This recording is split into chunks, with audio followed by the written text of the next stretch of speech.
One day at a Denso facility in Nagoya, I watched a technician spend 20 minutes restoring a sensor that any American shop would have replaced in 30 seconds. I asked him why. He looked at me and said, "The sensor is never the problem. The environment around it is." I've been diagnosing cars for 17 years, and that one sentence changed everything. Most sensor replacements you've paid for? Completely unnecessary. In this video, I'm showing you exactly what Japanese engineers do instead, and it will save you hundreds of dollars. Number 10, the pressure sensor that kills your fuel pump. This is the one that will genuinely make your jaw drop. The fuel rail pressure sensor tells the engine control unit, the ECU, how hard to run the fuel pump. When it starts reading low even slightly, the ECU commands the pump to work harder. A pump running harder than it needs to runs hotter, and heat is the #1 killer of fuel pump motors. A $40 sensor drifting out of specification is silently cooking a $400 fuel pump inside your tank. I've seen this on 2 vehicles personally, both presented as fuel pump failures. And on both, the rail sensor was reading 8 to 12 psi low. Replace just the pump without touching the sensor, and you're buying another one in 18 months. Every time a fuel pump is replaced, test the rail pressure sensor. Not optional, standard. And if that surprised you, the next one will change how you diagnose misfires forever. Number 9, the sensor behind every misfire your shop can't find. Car misfires. The shop replaces coils and plugs. The problem returns. Nobody looks at the camshaft position sensor because misfire codes are cylinder specific and point straight at ignition. But a cam sensor dropping signal intermittently causes injection timing errors that are completely indistinguishable from ignition misfires on a basic scan tool. On variable valve timing V/T engines, it gets worse. The timing system hunts and sticks, amplifying everything. A cam sensor costs $30 to $80. The coils and plugs already replaced? Potentially $400 in parts that weren't the problem yet.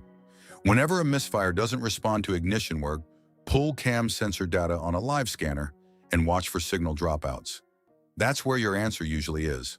What's next is the one nobody thinks about until they're stranded on the highway. Number 8, the sensor that waits for the worst moment to fail. Most sensor problems give you warning signs. The crankshaft position sensor gives you nothing. It works perfectly right up until it doesn't, and when it doesn't, your engine stops. No warning light, no hesitation, just silence. Usually in traffic. Usually in summer heat, because heat is this sensor's greatest enemy.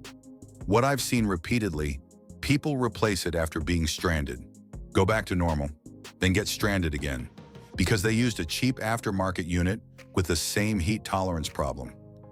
The rule here is simple. Match the specification, not the price. Original equipment or Tier 1 suppliers only. One highway tow runs about $200 before parts. Pay for quality once. And the next sensor has been quietly lying to your engine for years without a single warning light. Number 7, the sensor that drifts without ever throwing a code. Nobody thinks about their coolant temperature sensor, and yet this $15 part controls fuel trim, ignition timing, idle speed, and cold start enrichment. When it drifts, not failing, but slowly becoming inaccurate, the ECU begins making the wrong decisions across the board. Rich running, hard cold starts, poor fuel economy, no check engine light, because the sensor is technically still within range. I once fixed a truck that had been running rough for 2 years. The owner had spent over $900 on plugs, coils, and an injector. The actual problem was a coolant sensor reading 30 degrees low, a $12 part. Cross-check your sensor reading with an infrared thermometer on the thermostat housing. If they're more than 10 degrees apart, the sensor is lying, and the next one does the same thing to a completely different system. Number 6, the sensor your mechanic will never rotate for free. The throttle position sensor tracks your throttle plate angle and feeds that to the ECU for fuel delivery and shift timing. It has a physical resistive contact strip that wears unevenly, hardest at idle and wide open throttle. The 2 positions it lives in most. Symptoms: erratic idle, hesitation on acceleration, harsh shifts in automatic transmissions. Here's the fix most mechanics won't mention, because there's no part sale in it. Loosen the sensor slightly, rotate it a few degrees, so the contact wiper lands on a fresh section of the strip. $0. I've done this on vehicles quoted $180 for a new sensor and restored a smooth idle in 5 minutes. If it's cracked or contaminated, replace it. But try this first. Now let's talk about the sensor quietly making your safety systems unreliable. Number 5. The sensor behind your ABS light that doesn't need replacing. Wheel speed sensors do far more than trigger ABS. They feed traction control, stability control, torque vectoring, the transmission, and adaptive cruise control, all dozens of times per second. Here's what almost nobody talks about.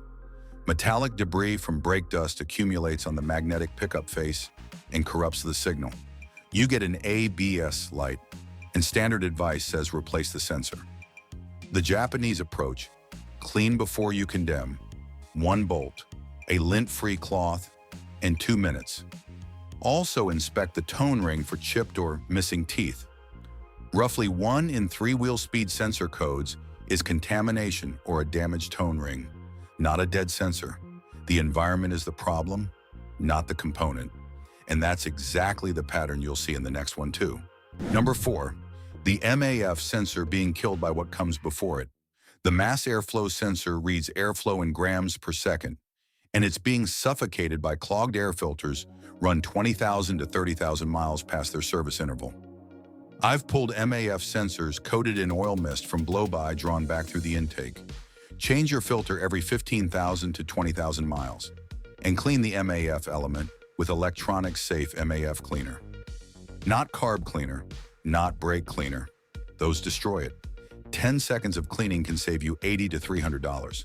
The next one operates on the same principle, but the consequences are far worse. Number 3, the NOx sensor nobody takes seriously. My car pings a little under load. Almost every driver has said that and kept driving. The NOx sensor detects detonation and signals the ECU to retard ignition timing to protect the engine. When it fails, the ECU either ignores real knock or over-retards timing and robs you of power. The dangerous scenario is the first one. Unchecked detonation damages pistons and connecting rods. I've watched perfectly repairable engines become irreparable cores because a NOx sensor code was treated as minor. If you pull a P0325 or P0330, address it within 500 miles. Labor is expensive because it often sits under the intake manifold, but an engine rebuild starts at $3,000.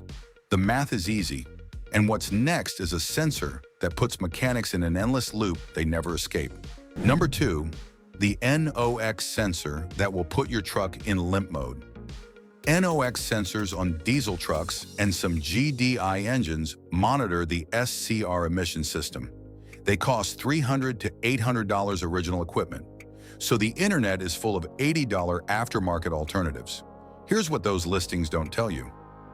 NOx sensors run on a proprietary CAN bus protocol, and most aftermarket units aren't correctly calibrated to it. Your ECU throws a fault within days. Worse, a miscalibrated NOx sensor can lock your SCR system into limp mode and keep it there. Clean the connector, inspect the wiring, clean the bung. If it genuinely must be replaced, use original equipment or a verified Tier 1 supplier. There is no middle ground here. And finally, the most common sensor failure of all, and the one most people are handling completely backwards. Number 1, the O2 sensor you keep replacing for no reason. The oxygen sensor is the most commonly replaced sensor in automotive repair, and the most commonly unnecessarily replaced. Code comes up, part gets ordered, the light comes back 3 months later, because the sensor was never the problem. The oxygen sensor is a reporting device. When it reads wrong, the right question isn't, how do I replace it? It's, what's happening in that exhaust stream? A rich mixture from a leaking injector, oil from worn valve seals, coolant from a failing head gasket. The sensor is the messenger. Replacing it doesn't fix the message, it just silences it temporarily. Diagnose before you replace, clean before you condemn. Do that consistently and your car will cost you half as much as the driver next to you.